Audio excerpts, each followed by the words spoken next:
Okay, good morning, everyone, or afternoon, depending on where you're located. My name is Jamie Montblanc, and on behalf of the Great Basin Fire Science Exchange, LANDFIRE, the Southern Rockies Fire Science Network, and the Southwest Fire Science Consortium, I would like to welcome you to this webinar titled Modeling Dynamic Fuels with an Index System, MoD-FIS in the Great Basin and Southwest U.S., presented by Charley Martin and Tobin Smail with the U.S. Geological Survey Earth Resources Observation and Science Center. Before I introduce our presenters, I will go over some webinar details. If you have questions or comments for the speakers or me, please type them into the questions window of your control panel located at the top right of your screen at any time during the webinar. I will field your questions for the speakers after the presentation. I also want to let you know that whatever you do in your control panel does not affect the webinar presentation, so you're welcome to type a test message or test your audio at any time during the webinar. If you're having problems with your audio, please open your audio window and check your audio selections. Now I will introduce our presenters.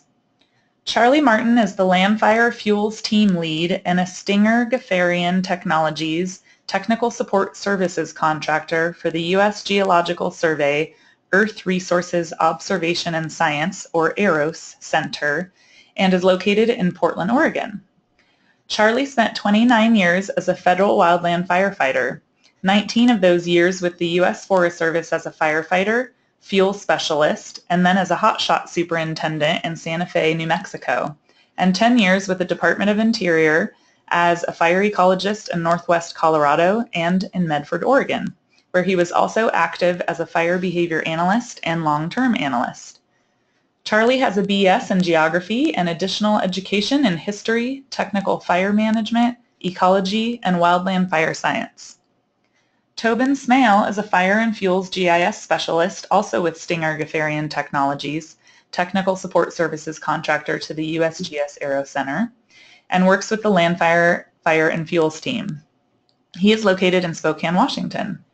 Previously, Tobin worked on a seasonal fire crew for the Helena National Forest, with the Logan Hotshots Wasatch Cache National Forest, and then became a forester and fuel specialist with Lolo National Forest. He detailed as a fire planner at Lolo National Forest and as a fire GIS specialist at the U.S. Forest Service Region 1 office. From 2005 to present, Tobin has worked for the Rocky Mountain Research Station at Missoula as a fire and fuels GIS specialist and the U.S. Fish and Wildlife Service Region 1 office as a fuel management specialist. Tobin holds a BS from the University of Montana in forestry. Welcome, Charley and Tobin, and thank you for presenting today. Good morning. Good morning. Good morning. All right, Charley, I'm going to make you the presenter.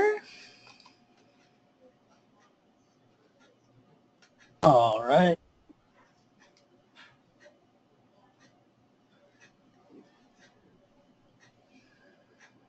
Does everyone have my screen there? Yep, it's not in slideshow mode, but we can see it. There we go. Got her. Hi, my name, as I said, is Charley Martin. Tobin and I are here to talk to you a little bit about some developments we're working on in the LANDFIRE program, as far as getting some dynamic fuel processes built into our regular fuel production. Today we're going to mainly concentrate on the Great Basin Southwest, but I thought I'd give you a little bit of an overview of the MoD-FIS program, or modeling of dynamic fuels with an index system in general. Where this whole concept comes from is back in 2006, 7, 8, and I believe in 9 as well. The LANDFIRE program had after-action reviews with fire specialists after the fire seasons. In those days, at least the first few years, I was one of the specialists that would attend these meetings. And then later on in the process, I was working with LANDFIRE and listening to the specialist needs. What came out in those after-action reviews, that there was areas around the country that had special fuels problems. So we took that to heart on the fuels team, and we developed 2 prototype areas to address a couple of the regions that they brought up as having special fuels problems. The first being in the southeast U.S., where we built a prototype and a modulating fuel modeling system based on the drought index.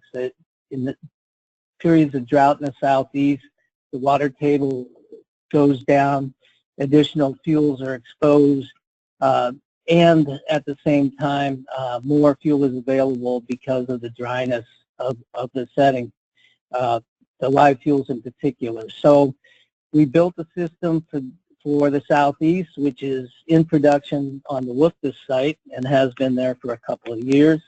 The other area of interest of these specialists as far as having a special fuels problem was the Great Basin and Southwest. In wet winters, wet late springs, the herbaceous production can create quite a bit of a more active fire season for this region. So we took a look at how we might be able to build a system that can correlate what is going on in the herbaceous layer on an annual basis, so that some predictions on fire season and some predictions or some simulations on actual going fires might be able to be more complete and more accurate. So in that process, or given that background, we took a look at several different methods to approach this problem. We looked at, precipitation solely. We took a look at biomass. We took a look at several different methods that we might be able to address building a fuels layer, a dynamic fuels layer that expressed the seasonality of the herbaceous abundance. We decided that we needed to take a specific look at the normalized difference vegetation index, or NDVI, and we needed to relate it to some product that was already residing in LANDFIRE in order for it to work well with our current fuels data. We took a look at specifically the cover of shrubs, of the shrub and herbaceous layer, and how it relates to the NDVI. Cover already had a bearing on the fire behavior fuel model assignments in the LANDFIRE data. And the other thing about working with the LANDFIRE data was the resolution. The LANDFIRE data is a 30-meter product. Most of the other products out there that utilize NDVI tend to use the moderate resolution imaging spectral radiometer, or MoD-FIS, which is a much larger pixel size. But we were concerned that, with a large pixel size, we wouldn't be able to distinguish some of the life forms below that pixel, and where it goes from herbaceous to shrub or to trees or some other life form, it might all get stamped as one life form or another, when in actuality there may well be a different life form under them. So we wanted to work in the 30-meter field. As far as resolution goes, we wanted to use cover so we could relate it to our current fuels products. So we searched and found the WELD data, which is the web-enabled Landsat data. So Landsat data is normally, if it's from 5, 7, or Landsat 8 satellites, is normally shot in 30-meter resolution. So the WELD-enabled, or the WELD data, had a good history. We took 10 years of that WELD data from 2003 through 2012 to begin our research on how we could relate that NDVI to cover. Currently, we are using Landsat 7 and Landsat 8 images to get at NDVI, or maximum green up, for several periods throughout the year, and we'll talk about them as we go along here. We're still working on using MoD-FIS data. There's been several methods developed over at EROS that are still in the early stages as to how we can model those larger pixels down to a 30-meter resolution and even lower. Work is still going on those, and we're keeping close track on those. And the advantage of using the MoD-FIS data is you get the temporal resolution, or you get a whole lot more passes with the MoD-FIS satellites than you do with the Landsat. So if you have cloudy days during the pass of your Landsat, which may provide scenes that are unusable, you're likely to be able to find better imaging in the MoD-FIS data because they're so much more frequent. So anyway, that's kind of general background stuff on the MoD-FIS program and how it led us into this portion that we want to talk about today in the Great Basin and Southwest. The other thing that I would mention about the MoD-FIS program is we are developing climatologies and different indexes for other areas around the country, other regions around the country. We're doing it region by region, or geo area by geo area, if you prefer, in order to make sure that, you know, people have a choice as to when the fire season is severe, they have the choice of the fuel model that really reflects the fire behavior that is likely to occur there. So that work is ongoing, and hopefully we'll have more areas addressed with a dynamic system rather than the regular static fuel modeling system that's in the LANDFIRE data currently. So as we worked on the Great Basin Southwest, once we decided those general things that we wanted to be able to use cover, we wanted to be able to relate it to NDVI, and then predict what kind of herbaceous and shrub loading or cover might be occurring on specific seasons. We first of all established an analysis area, which we'll take a look at in a minute. We determined that we were going to use the LANDFIRE data designation for life form. So whatever LANDFIRE had as the life form, whether it be shrub, tree, or grass, that's the life form that we were going to use.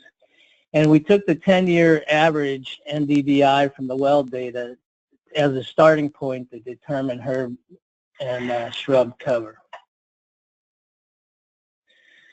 This is the analysis area that we came up with. It runs from Southwest Texas on up through Oregon. There's 15 LANDFIRE map zones involved there.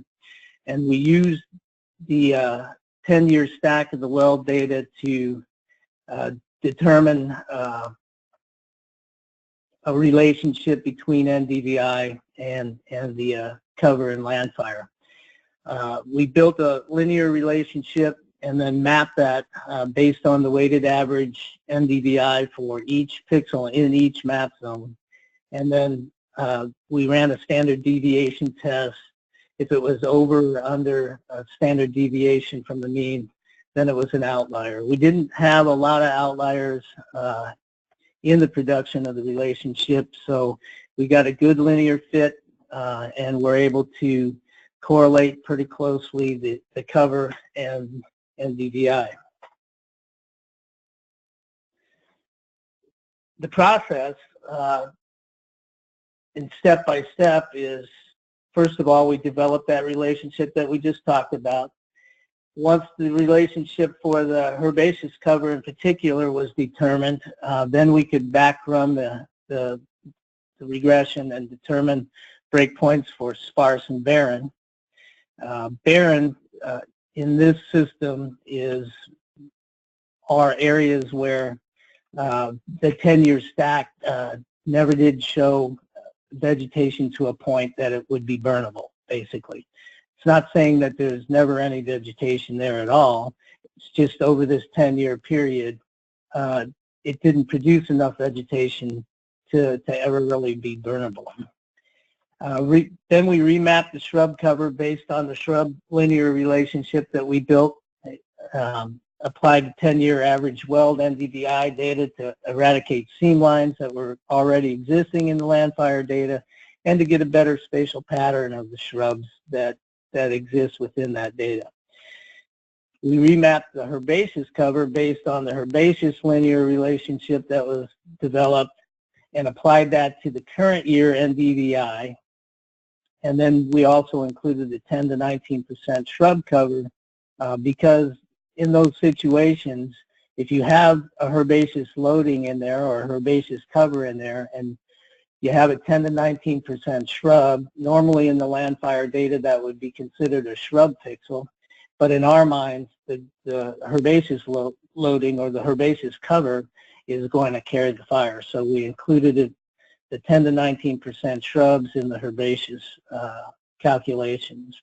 Now this is the first time that we mentioned the current year NDVI. So basically what we're talking about here is we have a 10-year product that we get an average and a maximum NDVI throughout that analysis area. And then on a yearly basis, we get the max NDVI, max green up of the area, pixel by pixel, and we compare it to where it would reside in that range from maximum to, or from average to maximum in that 10-year period. That 10-year period did include wet years as well as dry years, so we feel pretty comfortable that you know, we're going to have a pretty good product by taking a look at the current year NDVI and building it into that relationship that calculates max, average and max in a 10-year stack. Then once you have the cover, it's fairly easy to assign the fire behavior field model 40 on predicted and herbaceous shrub cover. And here are those field model assignments. For sparse, we went with sparse grass or GR1 101 in the fire behavior field model 40s. In the 10 to 29% herbaceous cover, we assigned it a 121 or a grass shrub, a light grass shrub, which has similar fire behavior to the sparse, only it has its wind limit is much higher. So if you have that loading or that cover of herbaceous out there and there's wind behind it, you'll get pretty active fire spread. In the 30 to 69% cover, we assigned a 102, which is a fairly common field model throughout the Great Basin and Southwest for cheatgrass and other types of herbaceous settings. The 70 to 100%, we went with a field model 103, which is pretty active fire in a grass setting. We do have some limitations here. We assume that the max green up fields will be in place once they cure out for the field model determination.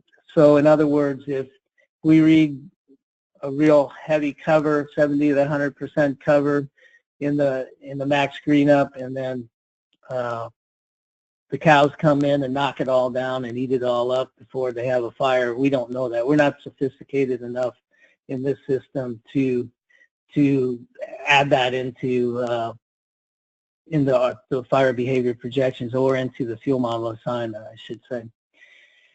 We do provide for some fuel carryover from previous growing seasons. That's really important the further south you go in the analysis area, and we emphasize the fire history with the barren and sparse. And Tobin will speak to this in his part of the presentation, how we've compared where fires have occurred in terms of where the vegetation is and where the barren and sparse are located. Again, here's the analysis area. The gridded system is the tiles that are used to calculate the NDVI. The original analysis areas in the darker color, the 15 map zones that were used to build the relationship. The multicolored area was added on by the request of the Texas Forest Service. They thought that the relationship that we built in the original would work for their areas as well. They were very interested in having some kind of indication as to what kind of herbaceous loading they were going to get season to season. So we were happy to add them in, and this is pretty much the area. If you were to go to the LANDFIRE site and download last year's MoD-FIS or Fine Field Dynamic provisional fuel models, this would be the areas that it would cover. And these are the production collection and production process. What we did is we took that area, we divided it in 3 sections.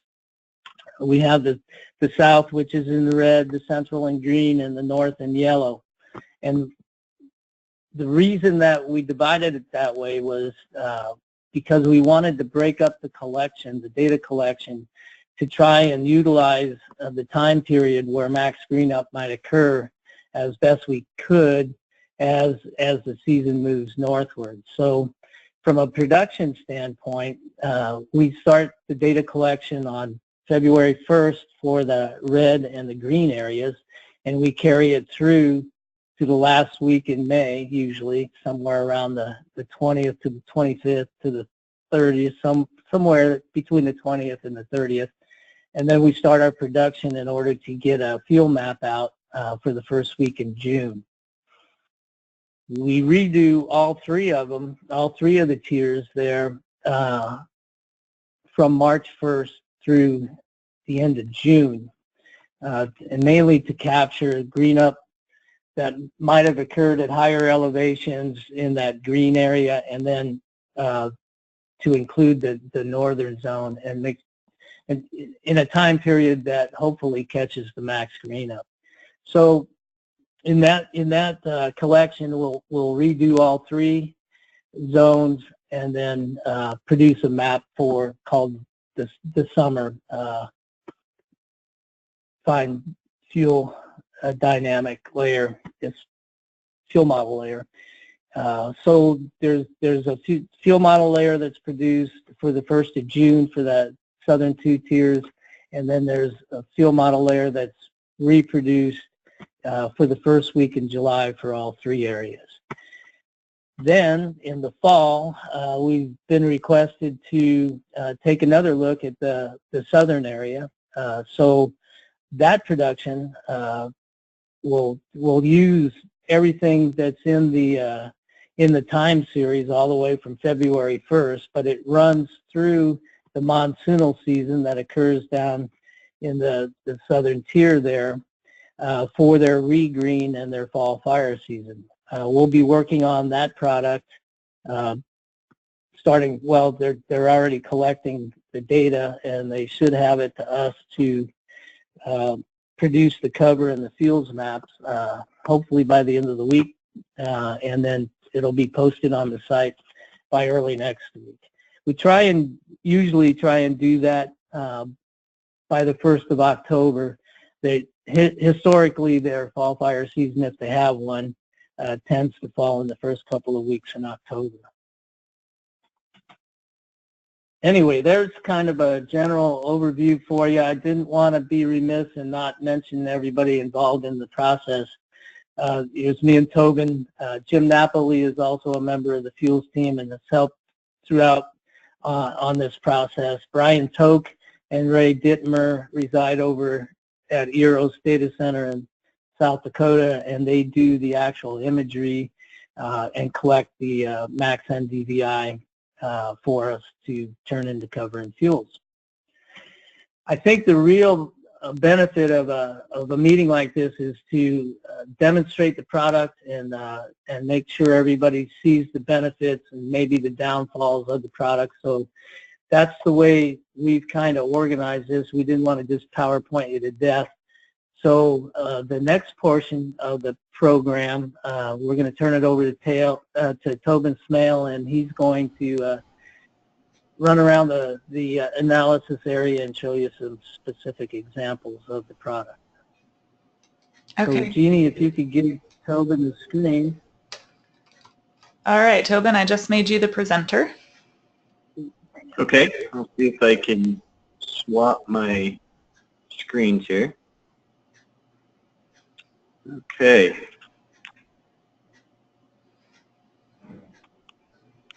All right, so let me give you a little bit of background here, or at least visually show you where our analysis area is. I've got the United States up with all the states outlined, and then this gray area in the middle, or off to the west side, is our analysis area. And the reason for this is because the various different grids I'm going to show you don't necessarily fit on the analysis area there. We've modeled further out than that, but what we actually distribute in LANDFIRE is within this gray area. So let me turn on some colors here, and I'll give you a little background on the colors and how I have everything modeled here. So what we're looking at is the LANDFIRE product. I believe this is 2012, and it's the existing vegetation cover, EVC. The yellow color is ag urban developed. I just made them all yellow so we can distinguish between those. Those won't change. The blue color, blue gradient, I should say, is herbaceous. So the lighter the gradient, the less herbaceous, the darker the gradient, the more herbaceous. The orange color is the shrub cover. Same thing with the gradient. Lighter the gradient, less dense, more darker, the more dense the shrub is. The green is tree cover, and that doesn't change between any of the MoD-FIS products. And actually the shrub doesn't either in MoD-FIS. We use the average shrub, so we don't have the problem of shrubs moving around on us while we model from year to year to year. Okay, so one of the things we'll first look at is, and the black pieces here, those are the barren, and white is sparse. So one of the things we'll just kind of wrap our minds around here is we see there's a lot of shrub cover in here. And Charlie mentioned earlier that in the lower shrub cover, so the 10 to 19%, we actually included in our analysis for herbaceous. Because we can actually get a little bit more fire spread out of that herbaceous component, we wanted to depict that. Now, let me turn on, this will be our average MoD-FIS product, and all the coloring is the same, gradients are the same. The shrub cover is going to be different. It's still modeled within the shrub cover that LANDFIRE said was shrubs. Same with the herbaceous. The herbaceous is within what LANDFIRE said was herbaceous, except for that 10 to 19%. Okay, so I'll turn that on, turn off the LANDFIRE cover, and you can see here it changes pretty drastically, right? We get a lot more herbaceous component, which I told you should happen. We can also see varying a little bit more density change in the shrub cover, and then we see a larger increase in barren. Now, this is our average product. This is not the maximum product. So what this is saying is that under an average condition, there's just not enough fuel in these pieces at one point to allow it to burn. Now, when we go to our current product, it'll be a mixture of average and max, right? Because the amount of green up changes from one area to the next. So let me show you what max is. And so at any point, this landscape can be somewhere between those two. And let me turn off average. So now you can see the bits of barren have receded as well as sparse, and we have a lot more blue in there.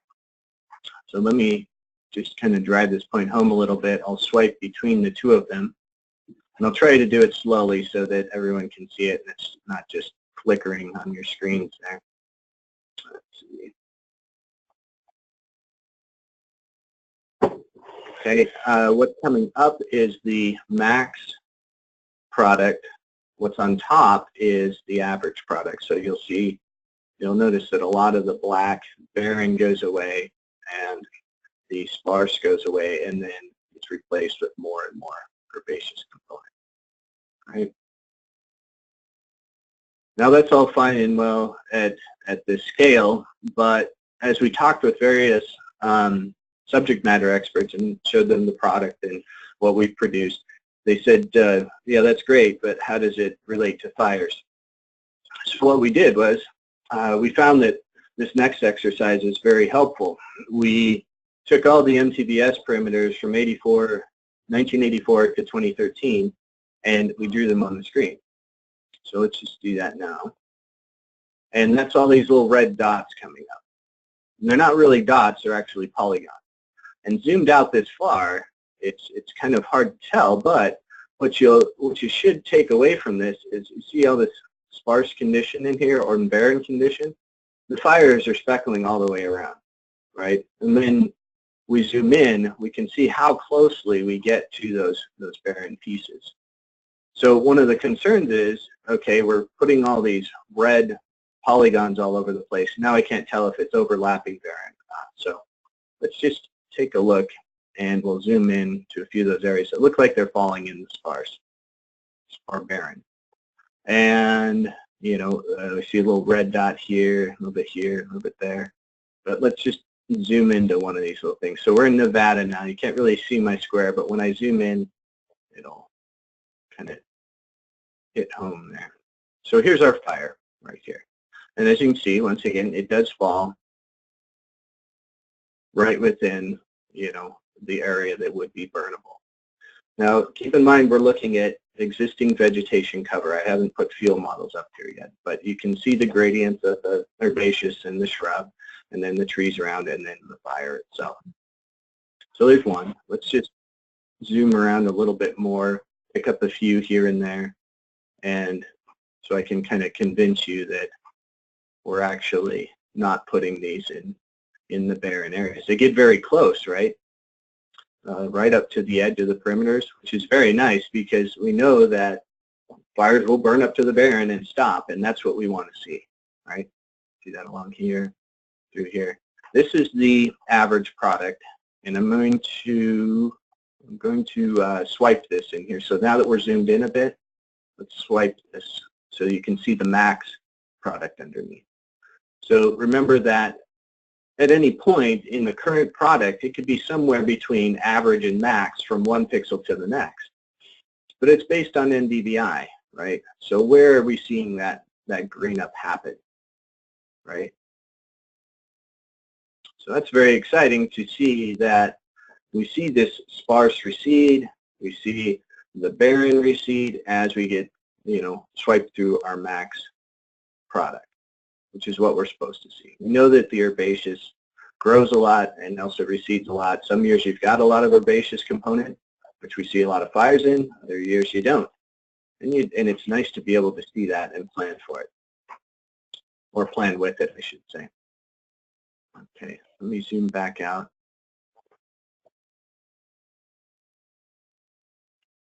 And let me turn the states. The states should be on. They should be showing up, but maybe it's because it's still drawing here. Maybe I'll turn the fires off. Maybe. There we go. There we are. That's better.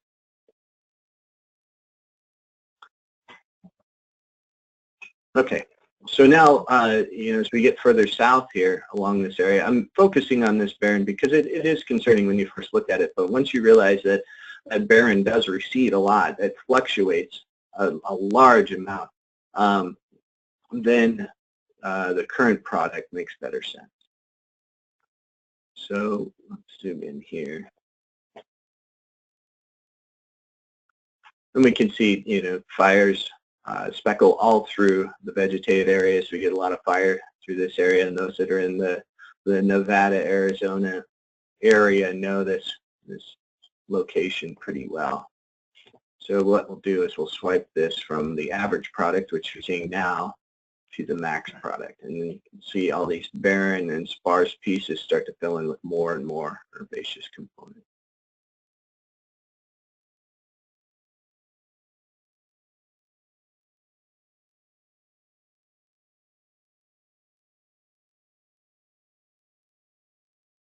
Okay.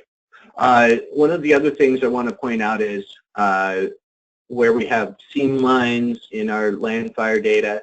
We did the best we could with those, but this helps to get rid of those a bit. I also want to point out a few different fires to highlight this. Let me zoom out again. And I'll go to my bookmarks here. There's a number of seam lines in the LANDFIRE product. It's where the zones come together, and everything was modeled with slightly different imagery, which causes seam lines, mostly in the cover, sometimes in the vegetation. What did I list it as?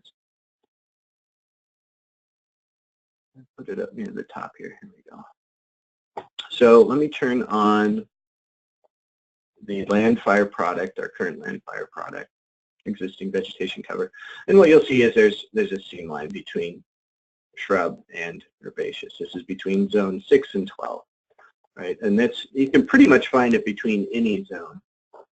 But let's show the average product here. And now it's very difficult to point that out. Let me turn this on. I'll show you the zone boundary. So here's the zone boundary here.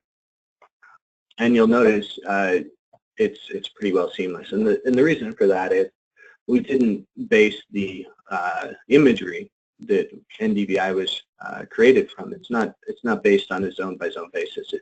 It's across the whole analysis area. So you wouldn't get those seam lines that we currently have. There's the max product, right?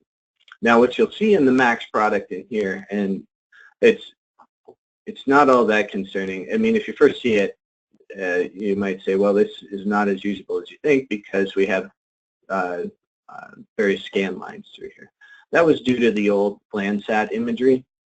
When they were pulling it down, they started getting more and more scan lines appearing. But we use Landsat 8 now, and then we fill in with Landsat 7 where we can in the current product. So we don't end up having this scan line issue. You may find a couple here and there, but nowhere near what was in the weld data. All right, so that was, put this back up. So there's the seam line in LANDFIRE currently between shrub. And also you'll notice that there's more herbaceous in here because we're taking some of that herbaceous component and using it in the shrub. Okay, and you can see this anywhere with this product. It does get rid of a lot of the seam line issue, which is very nice. I want to show you a couple of areas of interest that I've just collected along the way as we've shown different subject matter experts this product. Let's turn that on. Okay. One of the areas is in the Brunel. I'm sure I'm butchering it. State Park. There's a lot of sand dunes in here and things like that. The reason I chose this, one of the subject matter experts said she actually used to sled down the dunes, and so she knew it very well. This is what it looks like in LANDFIRE. Okay, so the first thing that I want to point out to you is you see this hard line here. This is due to a fire, and I'll turn this on. Actually, it's multiple fires. In LANDFIRE, we have to give the cover the best our best guess when something burns, because we don't model year after year after year. When a new disturbance comes in, we have to determine what happens to that vegetation and what we're going to assign it. So it's based on severity and time-sense disturbance of the fire. And in here, you can see we have to give it almost a homogeneous density. And this density, I think, is like 30 to 40%. Now, if I swipe that off of here and we look at the average product underneath, we can once again see the spatial patterning once it pops up. So we get a much better spatial pattern here, right? Black is barren, white sparse, blue is herbaceous. So you can see the different densities there. And then in our current LANDFIRE product, we did the best we could. And we try to model it to match all scenarios, but with the MoD-FIS product, we can model this 3 times a year, or at least, and not this one, this is in the north, so this is modeled once a year, but in some places they will get 3 modelings a year, like Texas and far south. Now, why this is important, because there was a fire here, and I'll turn on the base map underneath so you can actually see what it looks like, and you don't have to take my word for it that it's just water and whatever else. This will take a second here. Your screen should be blank at this point.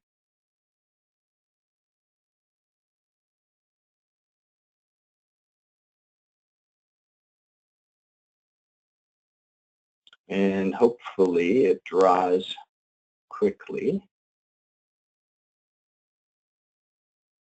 If it doesn't, we'll just move on. Oh, there we go. Okay. So now what you can see is I left the fire perimeter around here. You can see the fire. This is water right in here and here. And this is all sand dune, right? All sand dunes. It doesn't burn very well. And here's our LANDFIRE product again. And what you'll see here is that these fires would not have normally stopped here if we had modeled it, or if the LANDFIRE product was correct.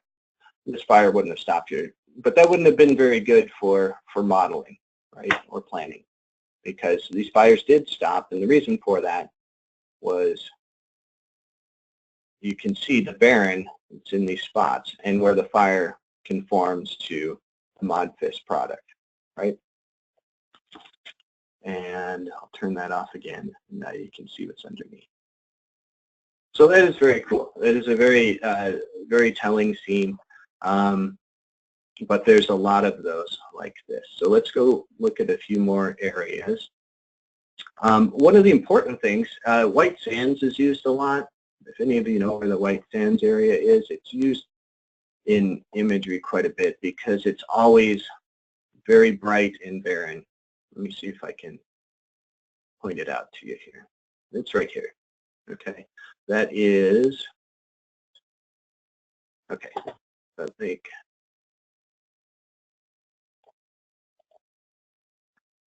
Okay, so now I can prove to you it's in New Mexico here, right? And so all of you in that area kind of know this white sands area. It is basically a sandy area that never really grows anything, but it is very good for imagery because you want to test your imagery out there to make sure that, in fact, you aren't growing things in that. This is a LANDFIRE product, so high density of shrub all the way around it, high density of herbaceous around it. Like I said, it's meant to fit a multitude of scenarios, right? But if you're trying to plan for a fire, you want to see more gradients like this. This is the average product that I'm showing now. You can see more sparse around the edges, a lot more barren, and then more herbaceous and a little less shrub, but there's still quite a bit of shrub. So I'll put LANDFIRE back up there. Let me swipe this for you. Obviously, you can see the difference between average and our current LANDFIRE product.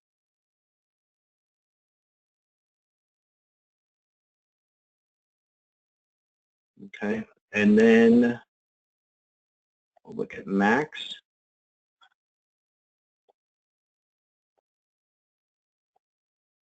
So what's coming up underneath is our max product. You can see this, the sparse going away, grading to a more dense herbaceous component. And filling in a little bit of the white sands area, but not much. Okay.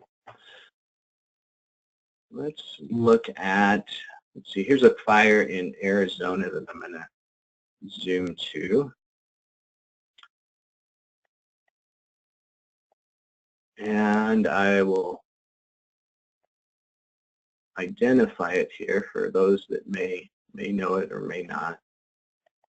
but if you don't know it, it's fine. It's still interesting to look at. The Camino fire. It was in 2005. And what we see around this is high shrub cover. There's a lot of barren along here. There's a lot of stringers going up into shrub, and then this blue polygon in the middle because we're assuming the shrubs had burned off.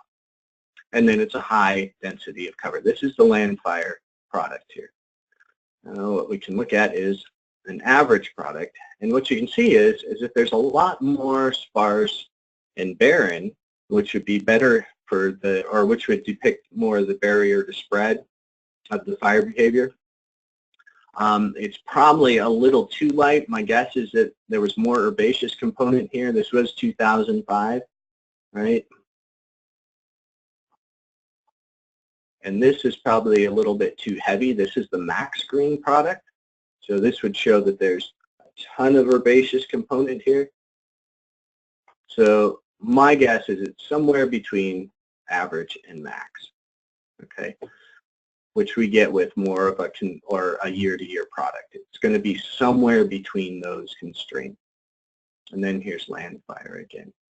And once you can see again is that there's just you've got barren on one side, that probably wouldn't have burned this well through here, and then you've got shrub cover that's continuous and dense through the other side. And if you tried to model something like this, you just wouldn't be able to do it. It wouldn't model correctly for you. I've got there's a few in Arizona here because we were talking with a few specialists in Arizona, and so I had a couple examples already for them.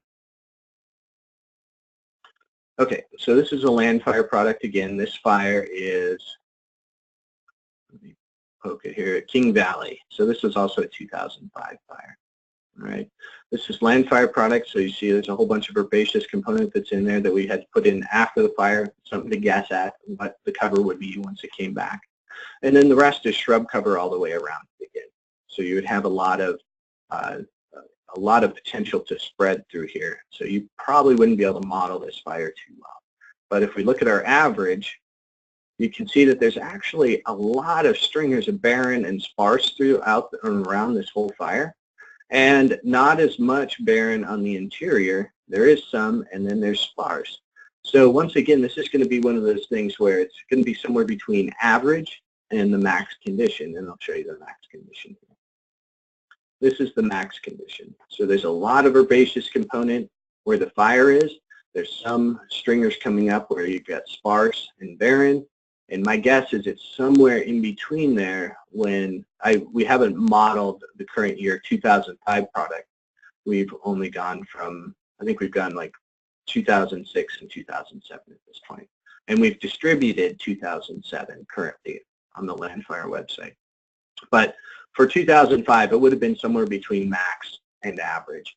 And you can see where you would actually get those barriers to fire spread all along here.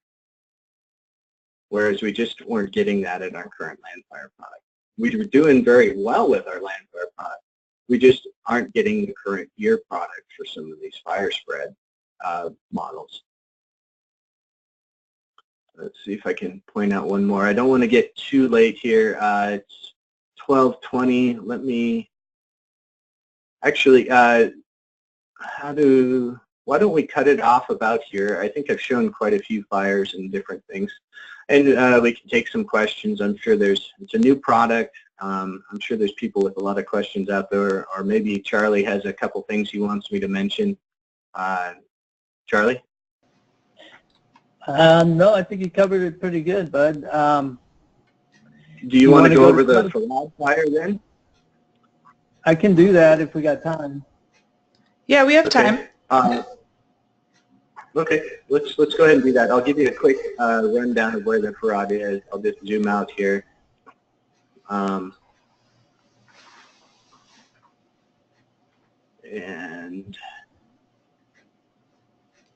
then Charlie can get his stuff squared away.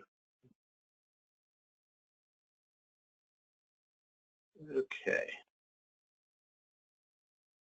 It's not showing up over my analysis area.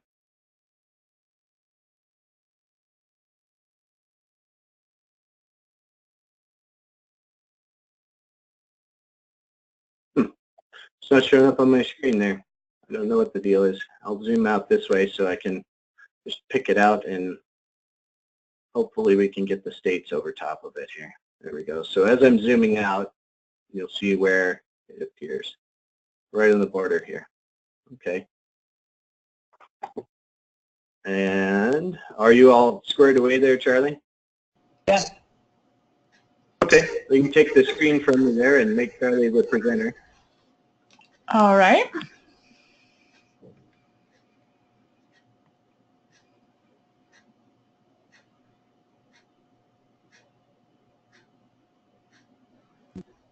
Have you got it there? Yeah. All right, so here's the perimeter of the Farad fire that Tobin talked about. This is a 2017 fire, occurred on July 10th this year. Just to get you orientated, this is Reno, Nevada up here, and as he says, it's right on the California-Nevada border, just on the California side. This is Interstate 80 coming down. It turns south here, but then it turns east again. You head over to Truckee. Truckee's right down the road. This is Stampede ROS, which is the closest ROS to the fire, and I did develop fuel moistures, and we looked at some of the wind direction and speed at this ROS. But as you can see, there's a major ridge line in between the ROS itself and the fire itself. So some of the fire, or some of the wind direction was directed by the way the fire spread. We were able to get some imagery. This is just a simple fire. It's a one shift deal. Anyway, we'll zoom in a little closer, and Google Earth has been slow today. Anyway, it was a one shift fire, burned on the 10th, origin down here in this corner. The LANDFIRE 14 data, if you take a look at the first hour, started about 1 in the afternoon. If you take a look at the first 2 hours of spread, LANDFIRE 14 shows it going in this direction. Now, if you look in here, you're going to see this is a rock outcrop. There's some more rocky areas over on this side as well. In the LANDFIRE 14 data, it has this is all through here as sparse and barren. And so the fire tends to want to go up in a northwesterly direction or north direction. By 1700, the simulation has it through that little draw and up on the next hog back over. But still, this whole area down here, which is part of the fire, is still not igniting yet, not even from gravitational spotting. But by 1900, LANDFIRE 14 does hit the perimeter fairly well, so you can get some pretty good observations from this data. But again, we're kind of lacking on fire spread over here. By 2100, this is a regular far site run based on the weather, the winds, and the fuel moistures, basically from that Stampede ROS. I ran it out to 2300, and LANDFIRE 14 does hit the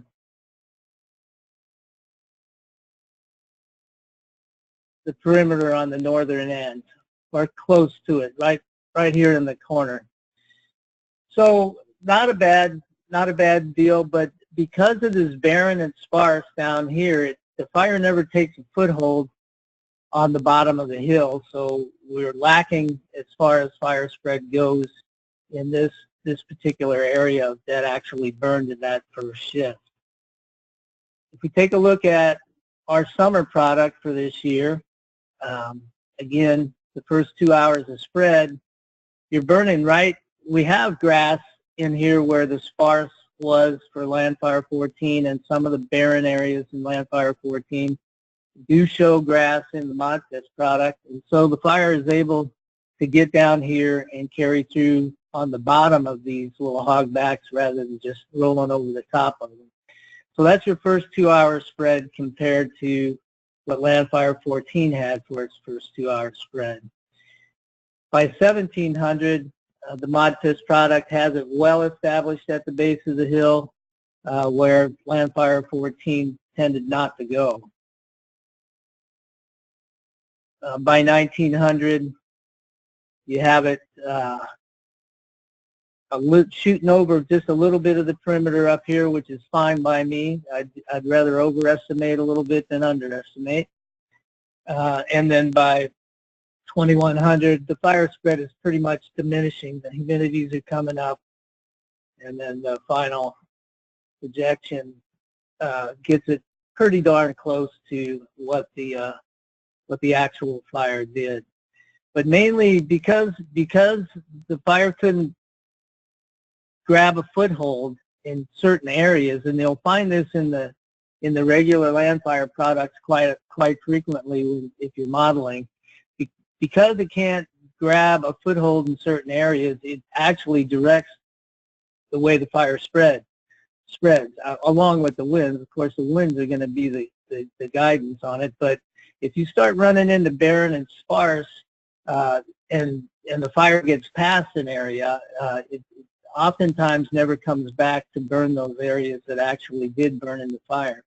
And in a lot of cases, it's because the fire couldn't get established there, mainly because of the fuels that are described there in the LANDFIRE bin. So that's a simple product, or a simple look at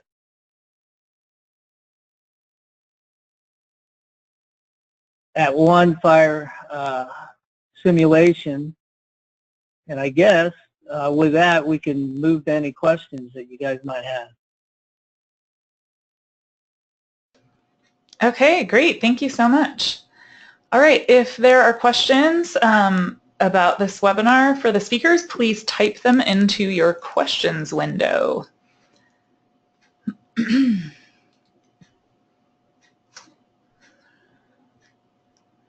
So that's pretty neat. It looks like this new version of MoD-FIS is going to be much more accurate. Well, it's seasonal, so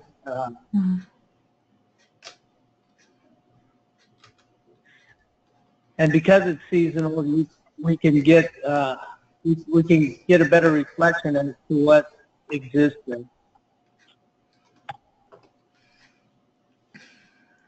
Yeah, that's great.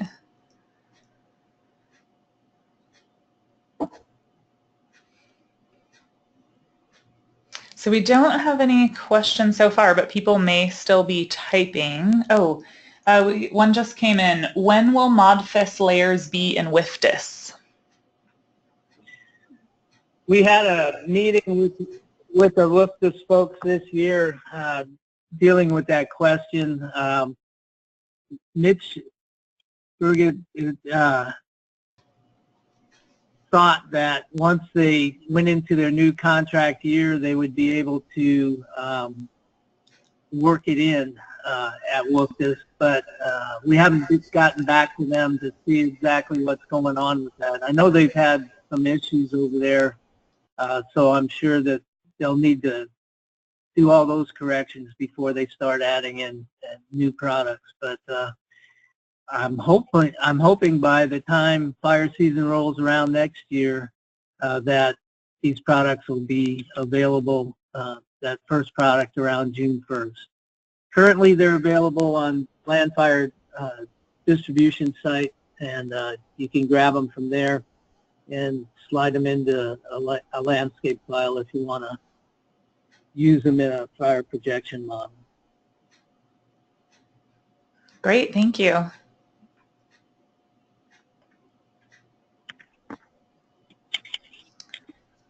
All right. Well, if you still have questions and are still typing, that's fine. But in the meantime, I will just let everyone know that after this survey ends, there will be an 8-question survey, 3 questions for the Great Basin Fire Science Exchange and 5 for LANDFIRE. So if you would take that survey, we would greatly appreciate it. Oh, another question came in. You may have already mentioned this, but will the average MoD-FIS methodology be used in future versions of the regular product to help alleviate seam lines?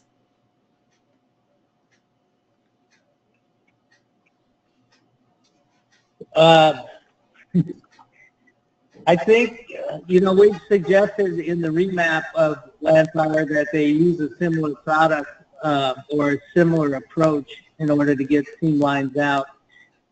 Currently, they're working on different analysis areas other than map zones, so we'll have to see how their seam line issue plays out in the vegetation. But, this process is available to them, and we've talked to the veg team about possibly using a similar method to eradicate at least the shrub seam lines.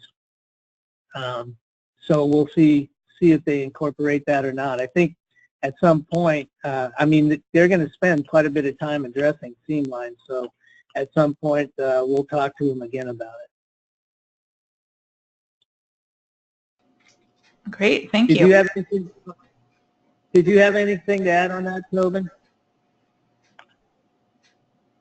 No, I know that when remap's coming out, I know they are looking at various different ways of remapping structure, and that is on their radar to try to get rid of seam lines as best as they can. The nature of this kind of modeling just lends itself to having seam lines in it, unfortunately, but I think they're going to try various different techniques to get rid of it. I guess we'll see how it turns out. Great, thanks. How to best determine which MoD-FIS average max to use? Look at current NVDI? Yeah, that's a good question. So yeah, that's pretty much it. We aren't using, so the average and max that I was showing on the screen were just to show people that we're not limiting the Basin sparse to just an average. It's an idea to show that a certain pixel can grow green vegetation, basically, even under its max condition. So we're not holding it to one specific piece. So it's basically average and max are not distributed. The only things that are distributed on the LANDFIRE website at this point are going to be the current year. And I don't think we're removing each year, but yeah, it's supposed to be a current year product or a current situational product. So the actual average and max are just for display purposes. Yeah, they were just a way for us to determine what current year would look like. It gave us that range of where the current year is going to fall into in terms of cover and thus fuel model. Great, thank you. Well, that looks like the last question. I would like to thank you all for your participation. And again, we'd greatly appreciate it if you'd take our survey at the end of the webinar. I will post the recording of this webinar on our Great Basin Fire Science YouTube channel this afternoon, and the link will be automatically sent to you through the GoToWebinar system tomorrow. If you have further questions regarding this or future webinars, please email or call me anytime. And if you have specific questions about MoD-FIS, you can contact LANDFIRE at this email address on the screen, helpdesk@landfire.gov. Again, thank you all for attending, and thank you so much, Charlie and Tobin, for your presentation. Yeah, thanks for letting us speak. Yeah. All right, have a great day, everybody.